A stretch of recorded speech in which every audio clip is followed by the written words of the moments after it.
给我瞄准了打。注意看，视频当中穿着红色裤衩的正是 WBC 世界泰拳王佩查差。此人凭借断肠碎骨的拳法，曾连续80场比赛将对手打进抢救室。在得知此次的对手是中国选手后，便嚣张的表态，称中国选手的拳头软得像娘们儿一样软弱无力，完全不用防守，防守一下就是孙子。结果惨被狂轰上千拳，满脸开花，当场毁容。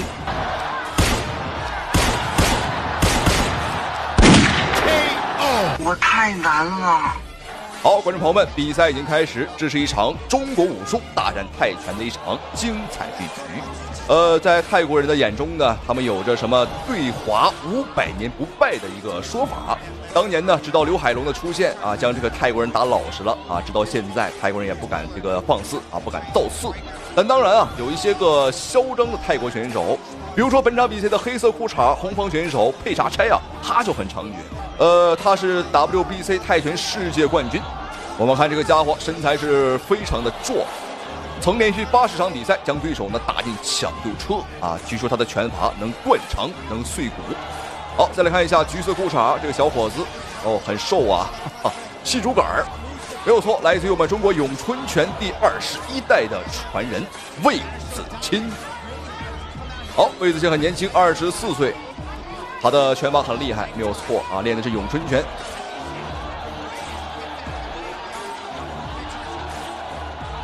好漂亮，这个拳打得很准啊！好飞膝，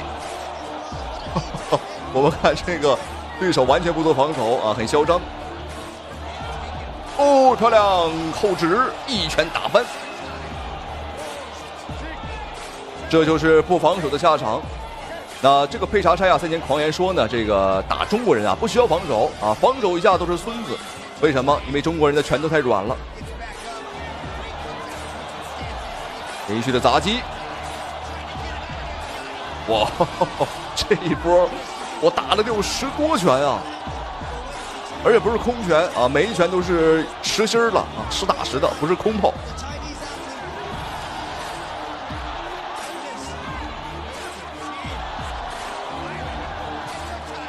从某一个角度看啊，对方的确和这个罗唐长得有一丝相像。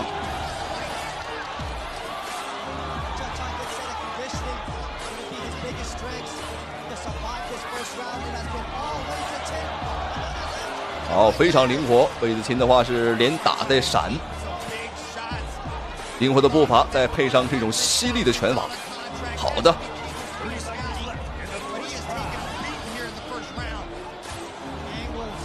第一回合还有最后的20秒钟。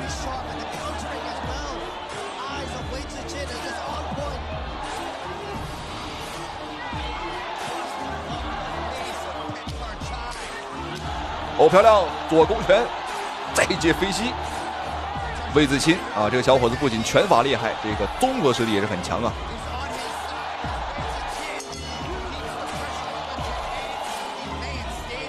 好，双方的比赛来到第2个回合，看一下两个人的精彩表现。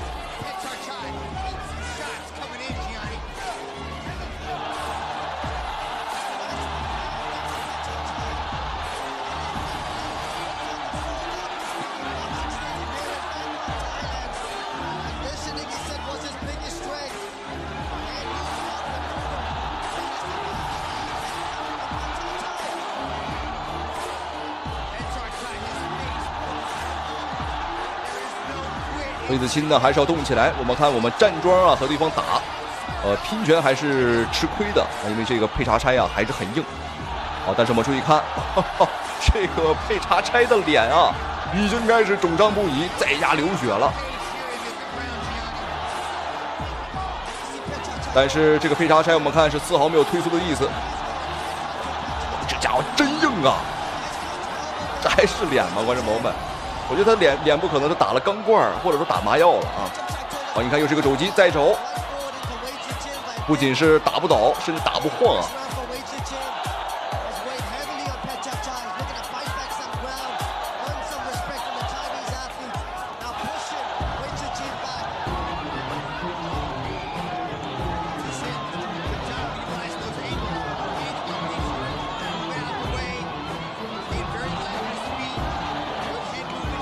魏子钦继续发挥自己灵活的优势，这双大长腿不白长啊，的确是够灵活。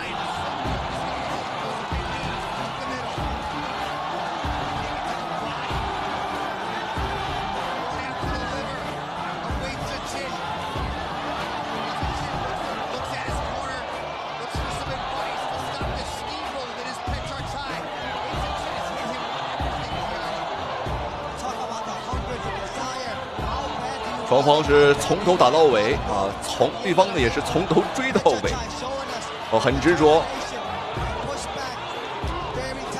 因为对方虽然说了啊，防守一下是孙子，看来对方还是很讲信用。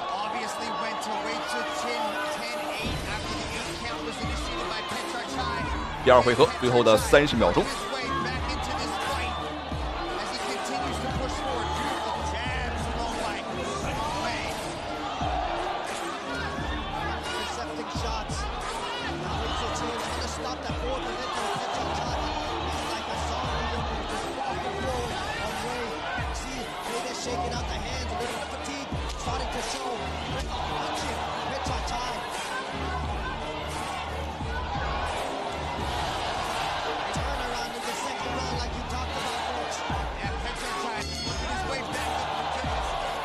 好，双方的比赛来到第3个回合，看一下两个人的精彩表现。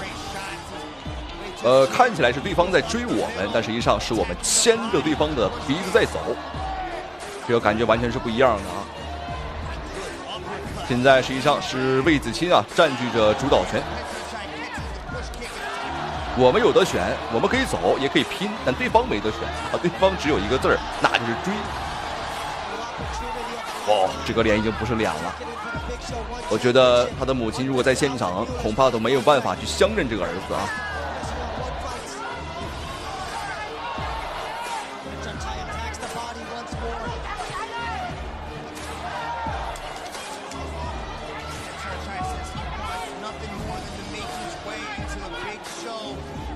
这个胳膊是真长啊，魏子钦呐！哦，真是打的对方一点脾气没有。3眼数据看的话，实际上没有差太多啊，差了是不到20公分，15公分左右。但是到实战之后，我们看，哦呦，连续前手点了3下。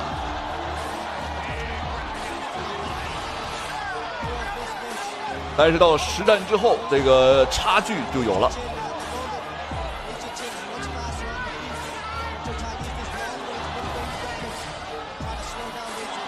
对方的这个脸是不是已经是麻木了？这怎么？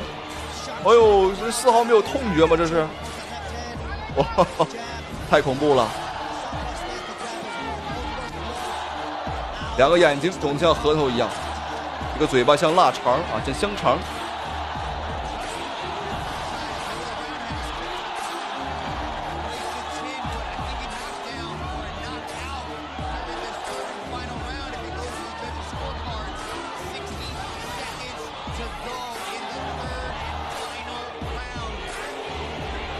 好，最后的1分钟。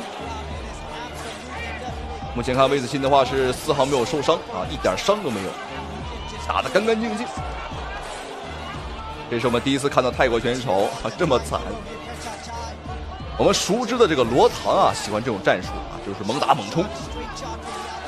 但是罗唐呢，天生啊这个抗击打能力很强啊，但是这配查差，哎呦，之前可能很强，但是今天啊碰到咏春拳啊就不太行了。好，连续的砍腿，魏子钦在最后一个回合啊想起了砍腿了。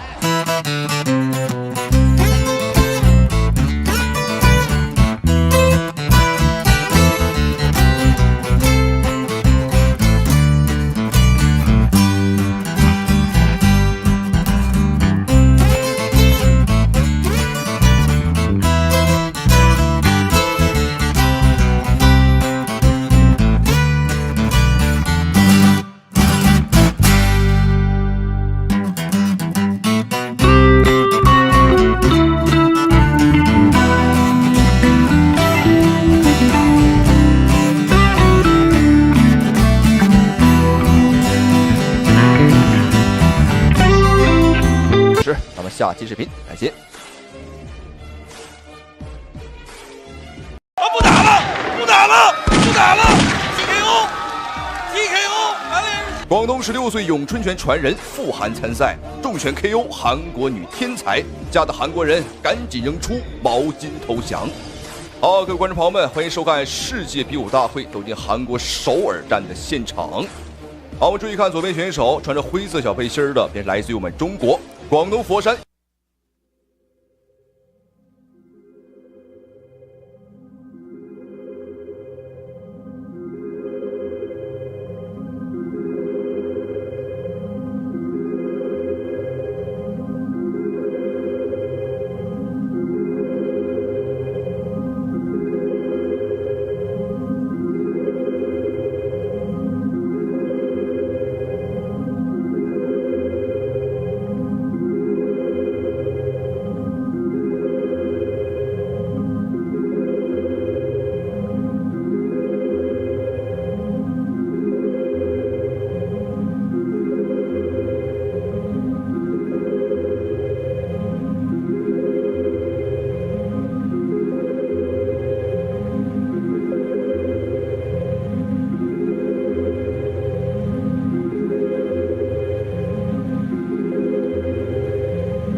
之后双方都打进来。哎，现在走，现在不能打，现在不能打。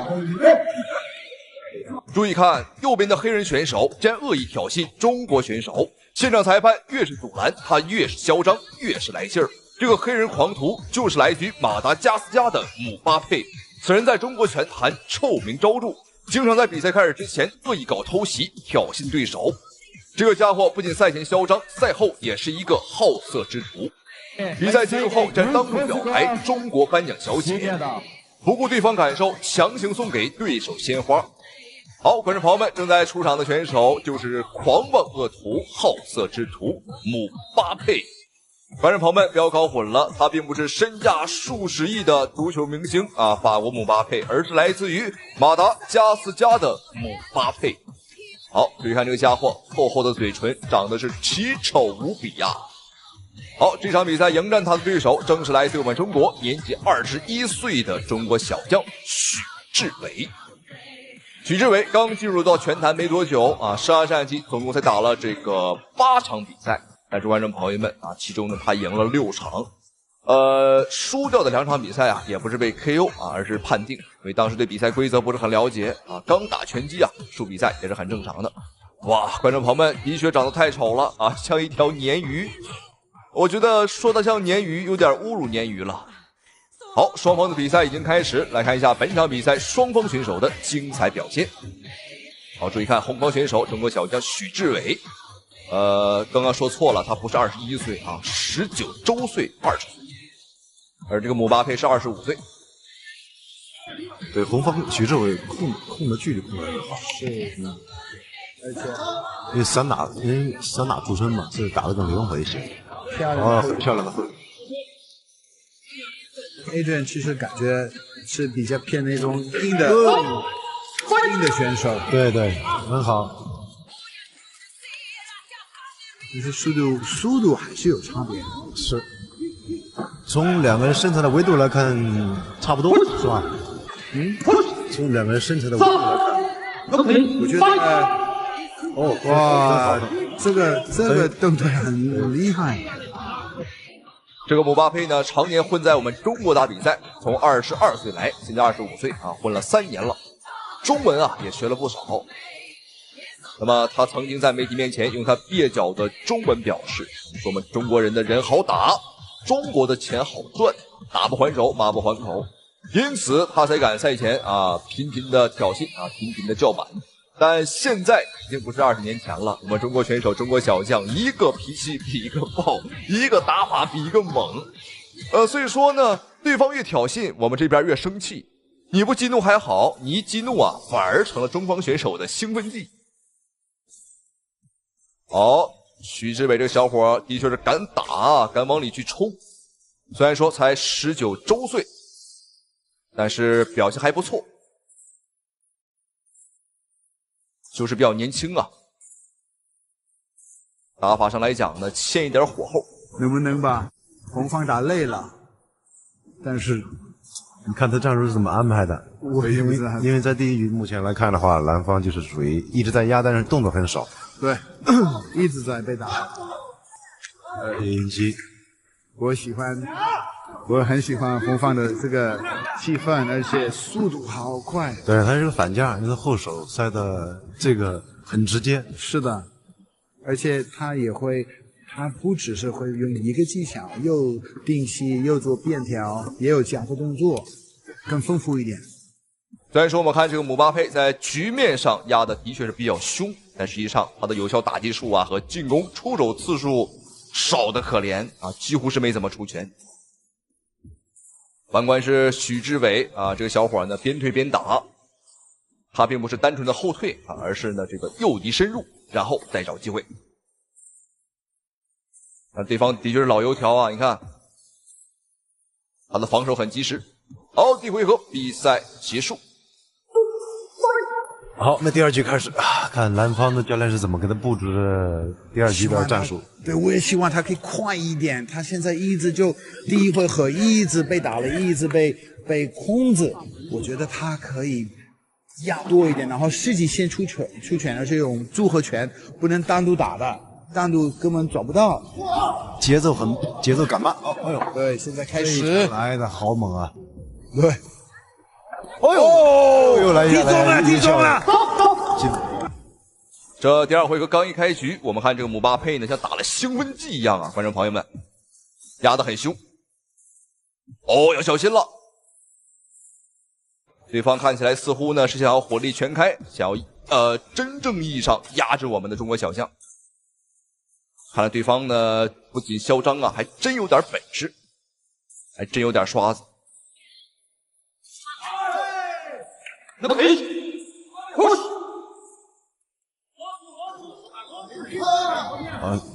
后手打的是很好，是的，这力量，他那个迎击后手塞的很直接，但是你有没有发现像这力量渗不进去一样？来一下，好，非常好。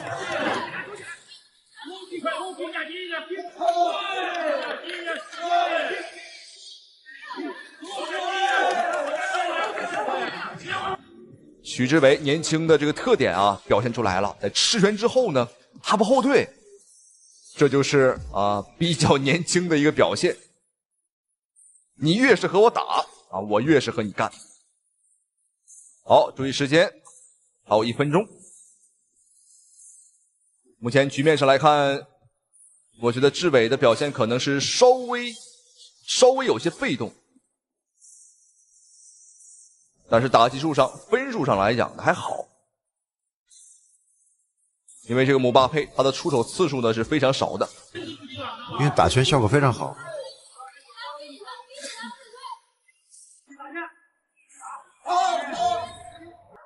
这个回合还有剩下来40秒钟。哦，他看起来也不差。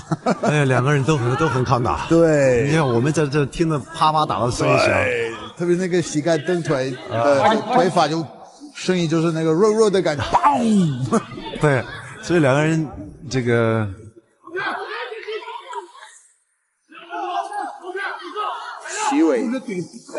徐志伟他丰富的进攻好漂亮。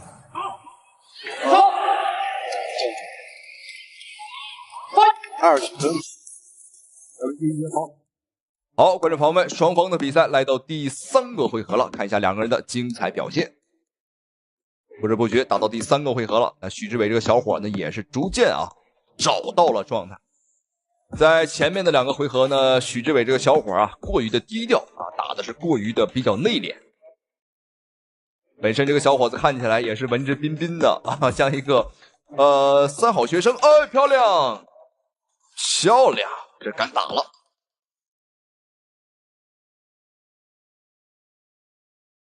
而且这抗击打能力真的可以，我们看吃到姆巴佩的拳他不仅是没有后退连头部位移都很轻微，看不到是被打退的感觉。中了，对，5秒钟。3, 4, 5, 6, 他起不起来。 7, 8, OK。刚刚感觉很重啊。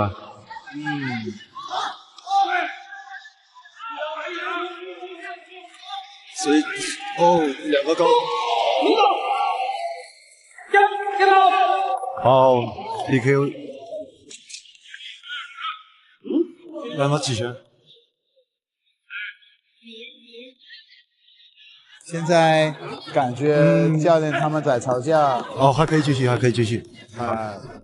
好，这个情况有些特殊。那姆巴佩的团队扔出了毛巾意思是投降，但是姆巴佩站了起来，表示还能打。注意看时间，第3回合呢还有一半不到的时间了，1分多钟。那么在前面是有2次击倒，1次读秒。好漂亮，有感觉了。我们看许志伟连拳带腿，打得不错。两个人连拳带腿，谁也不服谁都不服。这是真打出感觉了打出这个火气了。整场比赛最精彩的一部分估计全在这儿了。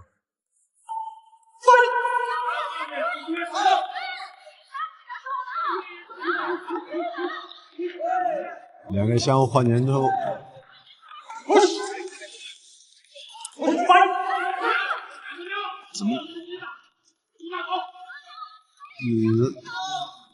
哦呦，又有拳又有哇，打好多次了哇哦，互相拼，又来了，好精彩，精彩很好。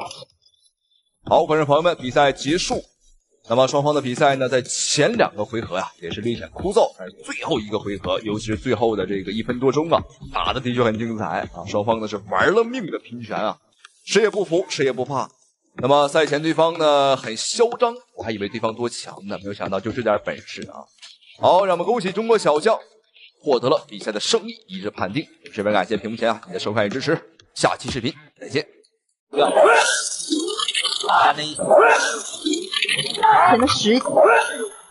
嚣张的日本空手道冠军来中国踢馆，叫嚣道中国武术都是女人练的娘们拳法，没有任何实战能力，日本空手道才是世界第一。面对日本人的嚣张态度，太极拳传人韩飞龙霸气出山，用真正的太极功夫打得日本选手哭爹喊娘，临门一脚更是精准无比，当场让日本选手断子绝孙。他是太极拳大师王占军的关门大弟子，他将太极拳中的四两拨千斤体现得淋漓尽致，灵活飘逸的八卦连环腿把每一个来犯之敌打得措手不及，斩于马下。他就是太极拳传人韩飞龙。但即便韩飞龙实力强劲，但依然有不要命的小日本子前来挑战他。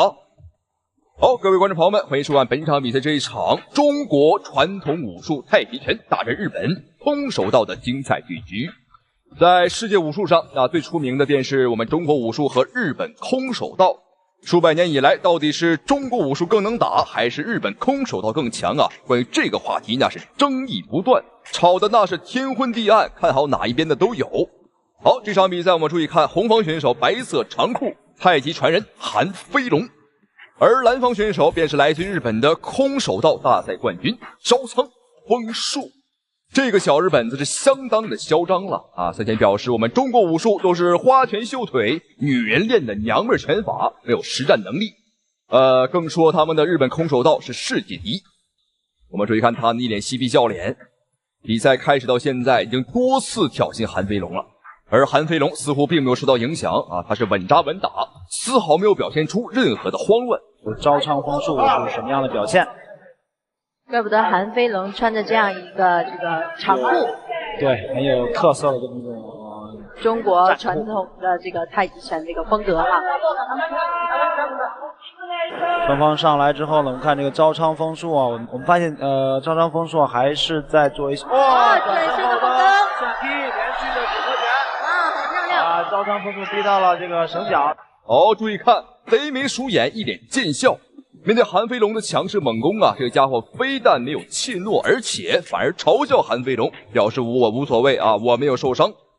哇，这个小日本的确很狂啊，因为韩飞龙很年轻，他22岁，他并没有把韩飞龙放在眼里。后手直拳接前腿的高扫，韩飞龙及时躲过去了，然后这个动作太戏剧化了。招仓丰树的一个失去重心，用力过猛，失去重心滑倒了。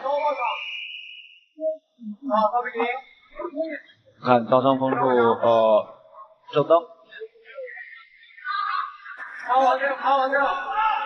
今天这个招仓丰树，我看他手拿的呀很低，正蹬，然后正蹬刚好赶上这个韩飞龙往前冲的这么一个态势，就是加上你单个支撑腿不稳，然后于是起正蹬的时候被韩飞龙给冲倒了。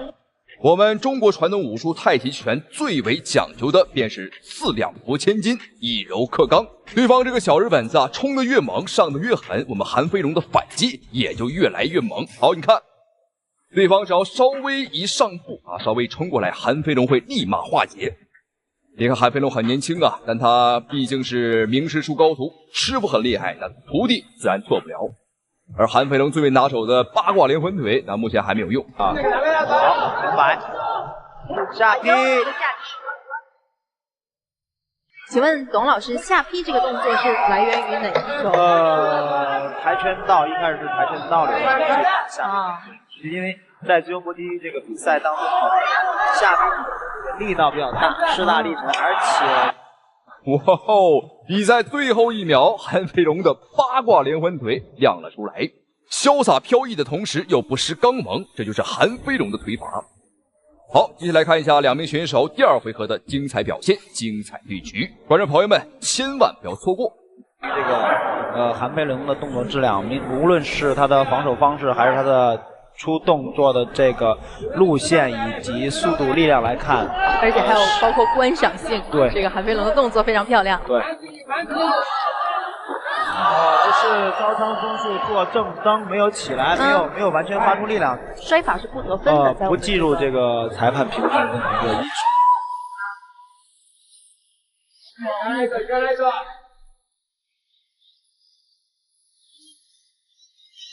这是发生了什么？刚才是招仓枫树的裁判看招仓枫这个膝盖啊起的有一些过于靠近韩飞龙的裆部，所以裁判要提出来要注意一点。现在这个日本的空手道冠军啊，招仓枫树已经完全懵了。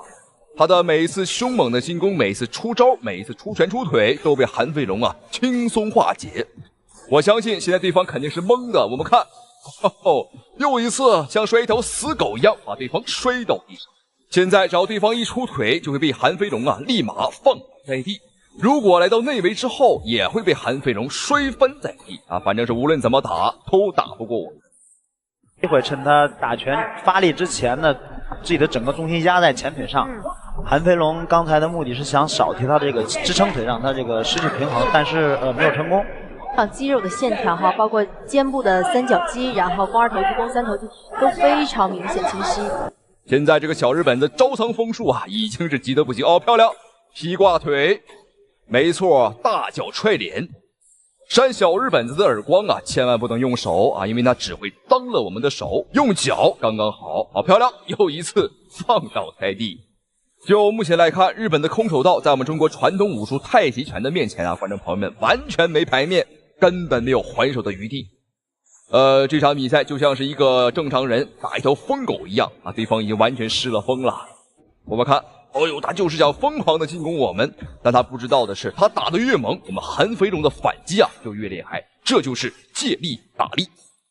好，第2回合比赛结束，那目前前2个回合韩飞龙啊都是优势满满，我相信群众的眼睛啊都是雪亮的，那到底谁的功夫是娘们拳法已经很明显了。对方啊就像是一个发疯的娘们儿啊，不讲道理，与其说是拳法，更像是挠人。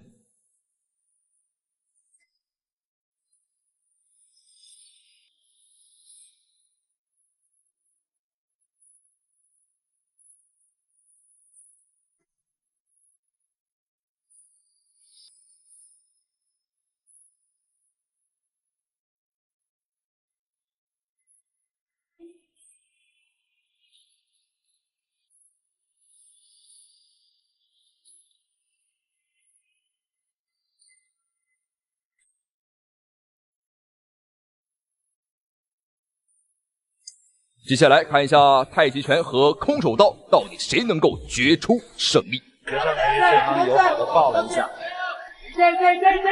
韩飞龙连续的组合拳，但是落空。是的，哇，现在这个非常精彩。招仓枫树一个直接跳起来的一个膝盖的攻击，但是被韩飞龙摔倒了。转身后蹬踢到裆部。这个是很痛很痛。转身的后摆腿是应该从他出腿的这个这个角度来看，应该是直奔这个招仓枫树的大腿的。观众朋友们，这一脚我只能说呀，踢得好，踢得妙，踢的是呱呱叫啊！这帮侵华战犯的后代就不配再有后代。我觉得啊，从此以后断子绝孙没什么好说的啊，很好，非常好。我也希望我们的中国选手多学一学啊，多学习啊韩飞龙的这一招啊，断子绝孙脚，让这帮小日本的尝一尝痛苦，让这帮小日本的知道我们中国人不是好惹。继续进行。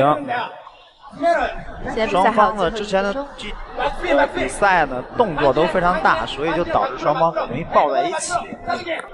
连续拳法组合进攻，但是被这个招仓枫树抱住了。又是一个舍身踢。刚刚红方选手那个是超人拳。这个日本选手一个飞起来的一个飞膝啊，非常危险。但是韩飞龙一个侧身的闪避啊，但是也还是很危险，刮他的下巴过去了。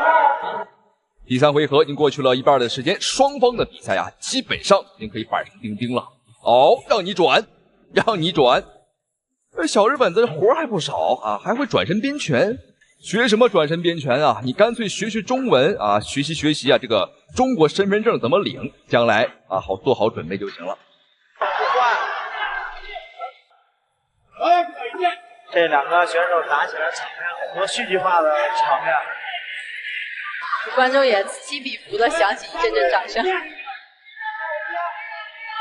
这是一场非常有意思的比赛。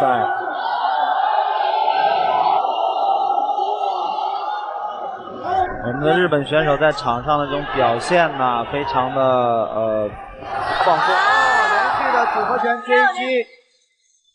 哇，刚刚这套组合拳法，我相信屏幕前的您呢，看的肯定是非常过瘾。您可能会好奇，这太极拳法不都是很软很柔的一种拳法吗？为什么这么猛？韩飞龙的太极拳啊和其他人不同，他是实战派，他将太极拳和自由搏击啊结合到了一块儿，这是一个刚中带柔、柔中带刚的独特打法。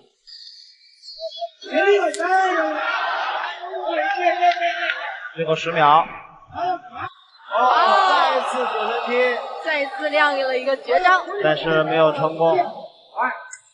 好，比赛结束。好，双方的比赛终于结束，相信这场比赛的结果，观众朋友们啊已经是不用猜啊。好，双方的比赛终于结束，相信这一场对局双方选手的结果。好，双方这场比赛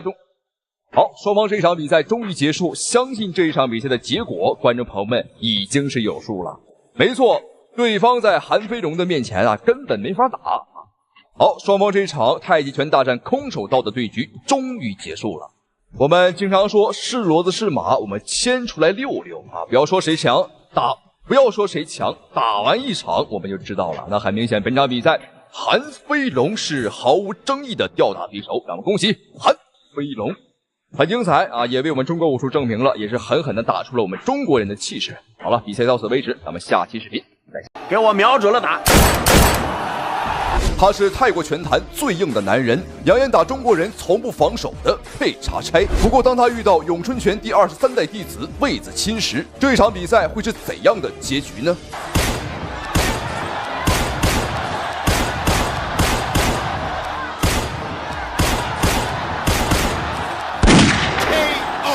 我太难了。我们注意看视频当中正在出场的拳手，就是号称泰国有史以来最硬的男人。他的身体硬度据说比波球、比罗唐还要硬，他就是佩查差。上战绩到目前为止85胜26负，他输过赢过，但是观众朋友们，他就是从来没有被 KO 过，也从没被击倒过。他的人生座右铭就是：只要我不躺下睡觉，没有任何一个人能把我放倒，就是这么狂。而这一次他就更狂了，因为他听说他今天的对手是一位年轻的中国小将，他便当众表示，打中国人完全不用防守，防守一下都是孙子。而眼前的这个瘦小伙便是佩查差今晚的对手，来自我们中国的咏春拳第23代传人魏子钦。这个小伙将咏春拳带到了现代搏击擂台，而且目前为止啊，生涯战绩26胜3负。可以说魏子钦这个小伙的出现啊，打了很多瞧不起并且质疑我们中国传统武术啊不能打的人的脸。好，闲话少说，我们比赛开始。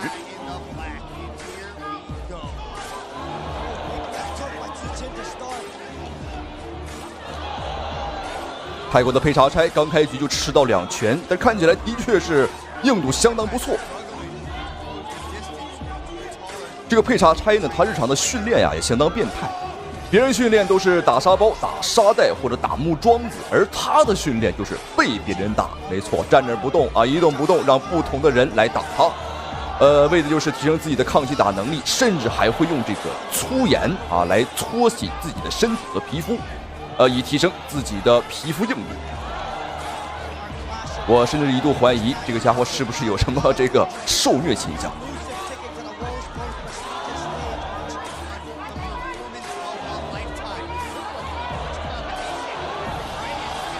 魏子钦相当灵活，连打带闪，让这个佩查差呢是看得见而摸不着。好，顶膝有命中。好，击倒了。第一回合我们看，哇，这一下击倒也打破了佩查差呢以往的一个从未被击倒过的记录。魏子钦明显想要乘胜追击，连续的补刀。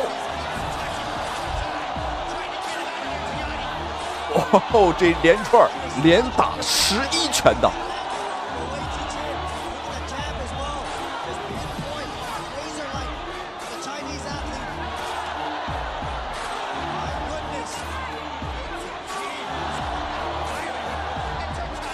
但泰国最硬的男人果然不是浪得虚名，对方这个恢复能力和抗击打能力的确是够变态。在这么一连串的猛攻之下呢，还能站得住。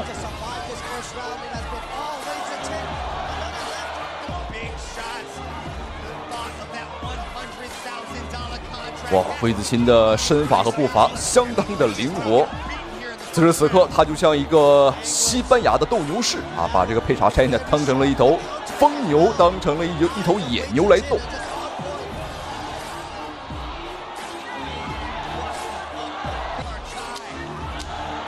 好漂亮，又是一个上勾哦，顶膝。佩查差有点上头了。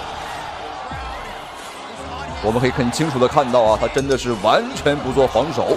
好，一回合比赛结束。这个佩查差现在此时此刻应该是相当的愤怒，因为魏子钦打破了他从未被击倒过的记录。我们注意看，在第一回合，魏子钦的招式啊都打得非常的实，你看，但是他的眼神并没有产生涣散，只不过呢是被魏子钦呢拳法的冲击力给打倒了。好，现在双方的比赛来到第2个回合。很好辨认啊，橘色短裤的瘦小伙，中国咏春拳第23代传人魏子钦，而黑色裤衩便是泰国最硬的男人佩查差。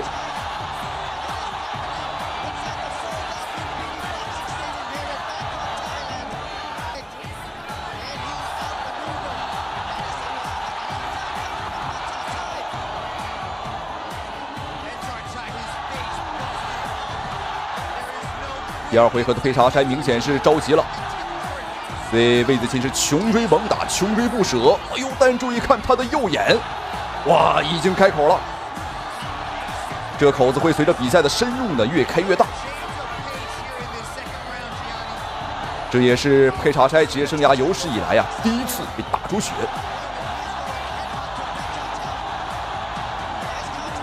魏子钦还是要动起来，不要和对方呢站在一块打。如果硬碰硬的话，我觉得我们这边还是吃亏的啊。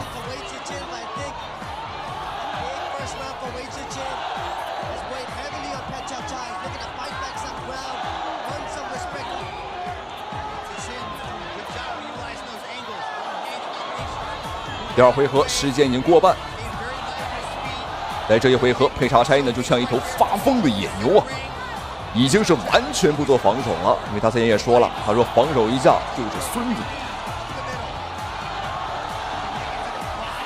要小心，不要被对方爆杆拳打得太多啊！爆杆拳如果说被打太多的话，容易被打定住。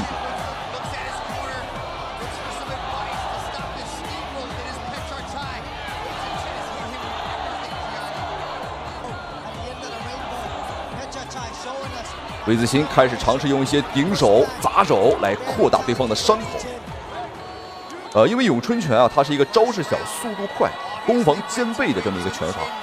说句实话啊，杀伤力的话并不是特别的顶级，但咏春拳厉害就厉害在它的打击密度啊，它的出拳频率比较高。我们出5拳，对方能出1拳就好不错了。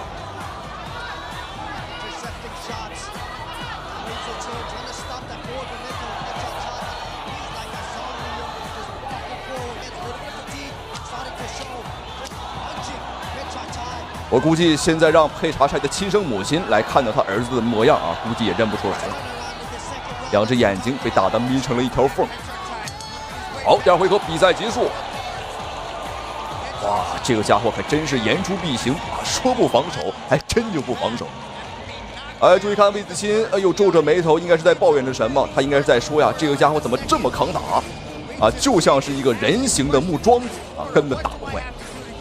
在比赛的前2个回合，毋庸置疑，魏子钦已经是顺利拿下。但是接下来还有最后1个回合，比赛还没结束，还没有到最后一刻为止，我们还是不能掉以轻心的。好，费特，最后1个回合，比赛继续。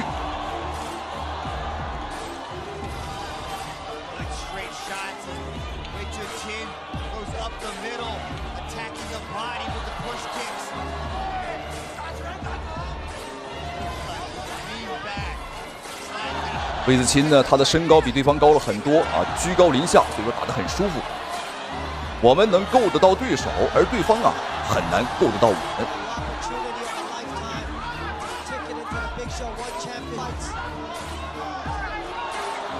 这一回合，佩查柴依旧是相当勇猛，依旧是横冲直撞，完全不做防守。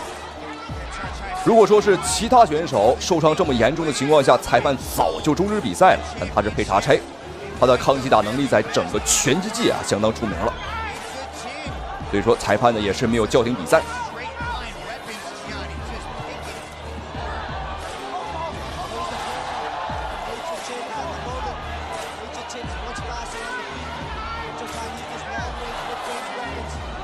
第3回合最后的1分半。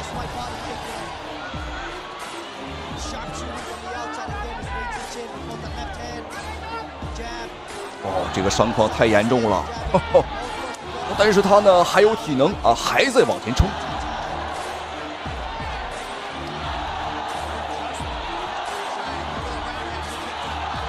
所以此时此刻，这个泰国选手佩查柴他唯一能赢的途径，那就是 KO 掉魏子钦，因为在分数上双方差的实在是太悬殊了。有可能魏子钦的有效打击数是对方的3倍都不止。即便看不懂拳击、不懂规则的，我相信也能看得出来。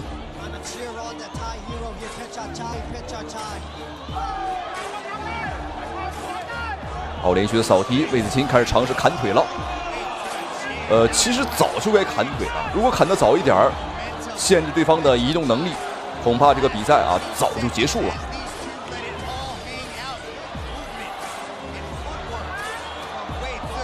我强烈建议让这个佩查柴啊和我们中国的著名少林武僧一龙大师打上一场，2个人对着打啊，谁也别防守，看一下谁更抗揍。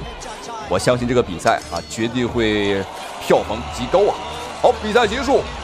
这场中国咏春拳对战泰拳的对决，比赛结果我相信没什么悬念啊，最终的话没有问题，恭喜魏子钦。但当然，这个瞧不起我们中国武术、瞧不起中国人的佩查柴啊，虽然说他很狂，但是他的抗击打能力啊，的确是令人感到敬佩。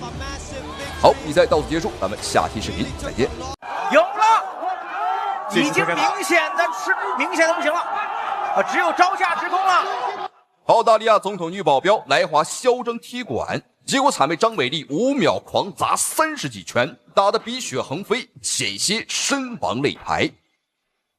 好，各位现在观众朋友们，这场比赛是为您带来一场非常精彩的中澳大战，没有错啊，中国大战澳大利亚。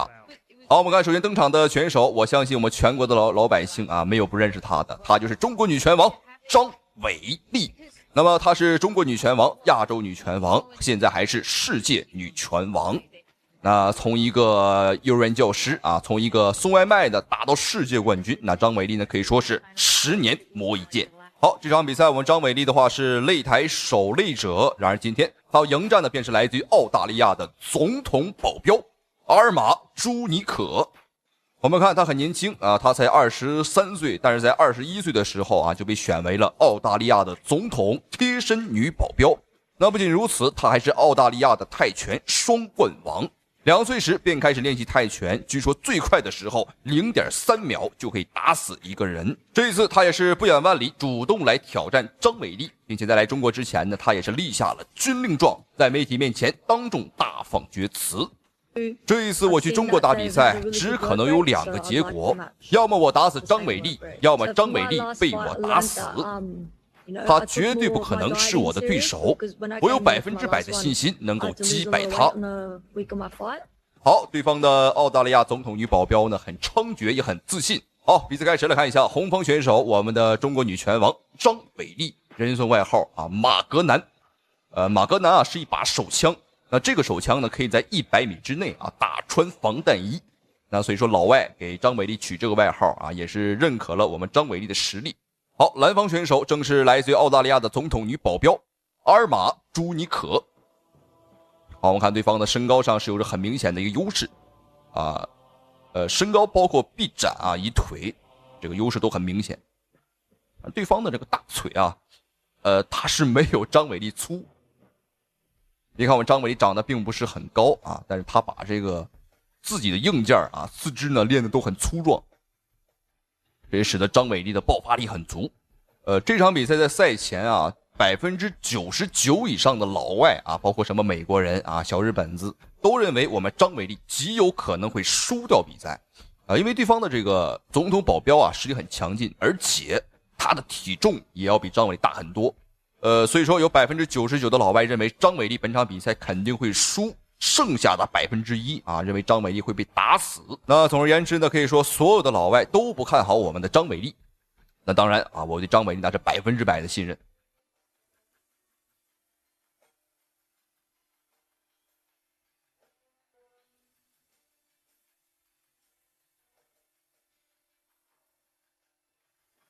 好，我们看连续重击。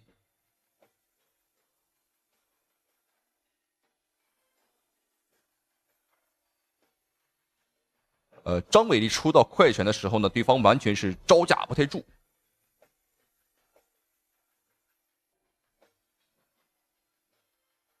但是打内围，张伟丽是有点吃亏，因为对方的话练习的是泰拳啊，打近身缠斗，对方有很多进攻手段，尤其是对方的这个顶膝，我们可以仔细观察一下。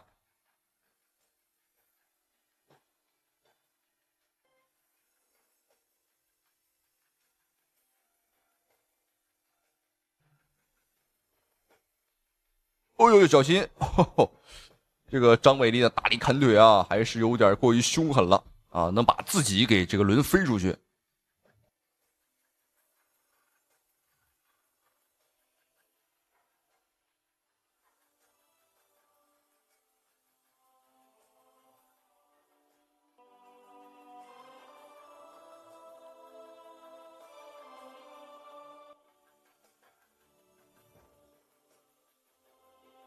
这是一场自由搏击的规则。我们看双方戴的拳套呢是大拳套，而不是这个分指手套啊，所以说这并不是张伟丽现在打的这个综合格斗啊。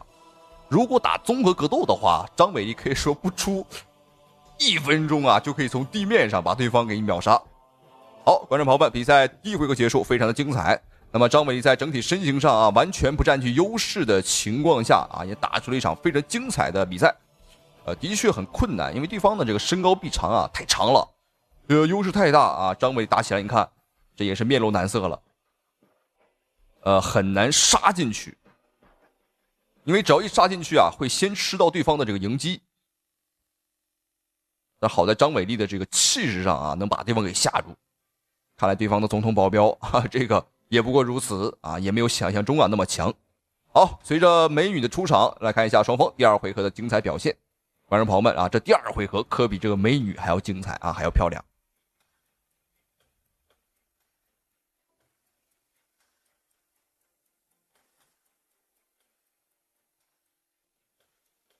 好，我们看一下张伟丽这一回合的一个整体的表现。很多人说啊，说张伟丽长得不好看啊，胳膊也不长，这个腿也不长，肯定不厉害啊，肯定不能打到冠军。但当然，张伟成为冠军之后啊，可以说狠狠的扇了这帮人的脸。我国内有很多人啊，他不支持自己人啊，就喜欢支持老外。那不管我们中国人强还是不强啊，他就喜欢支持老外。观众朋友们啊，这种人呢，如果在战争年代，你要小心了啊，非汉不是汉奸啊，基本上就是走狗啊，没什么区别。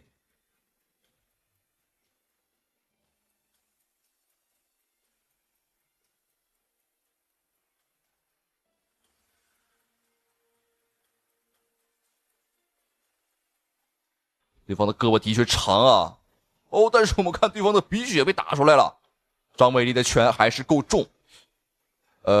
双方戴的这个拳套啊，它这个比较大啊，所以说呢，这个杀伤力呢并不是很足。如果给张伟丽一个这种分指的小拳套啊，我相信张伟丽能打烂对方的脸。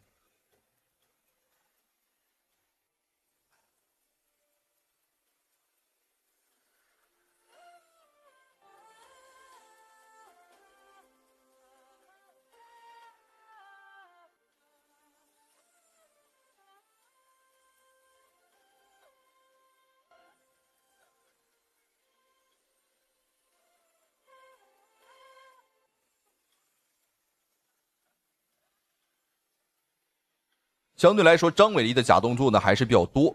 哦哟，旋风踢！别看我们的腿并不是很长啊，但招式上还是会的很多。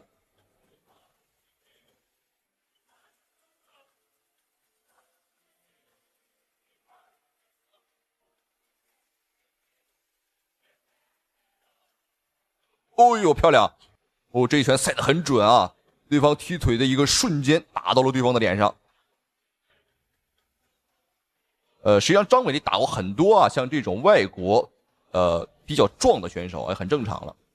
因为这个尤其是欧美这一边，他们的身材呢的确都很壮啊，这帮老娘们儿啊，这个都像大水牛一样，没有办法。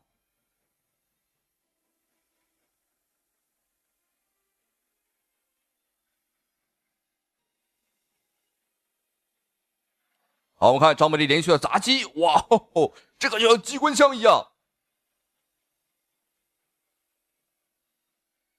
连续的左右开弓，哇吼，打完上面打下面啊，上下其手。双方在换拳上，对方完全不是张美丽的对手，可以说完全不在一个级别啊。因为张美丽的这个拳啊，可以说是又快又猛，对方想防啊，这也是防不太住。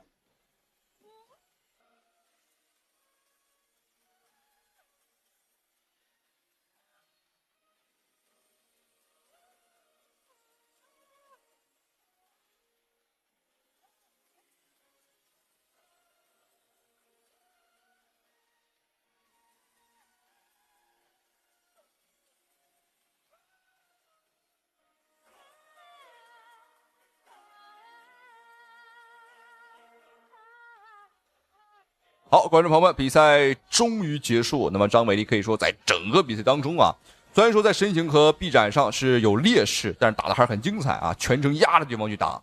我们看把对方打的是披头散发，鼻血横飞啊，非常的精彩。这张伟丽确实拼了啊！这场比赛我们作为擂台守擂者打出了一场啊这个非凡的比赛。赛前虽然说有很多人啊，99%的老外并不看好我们，但是今天张伟丽是不仅啊为自己出了口气啊，同时也是证明了自己的实力。这场比赛虽然说并没有产生 KO， 但张伟丽的表现呢绝对是足够出色。那么打出了一场啊以小博大的精彩对局。我们看这个对方的鼻血始终是挂在这个嘴边啊，渴了的时候就舔上2口。好，这场比赛我们看一下最终的一个判罚。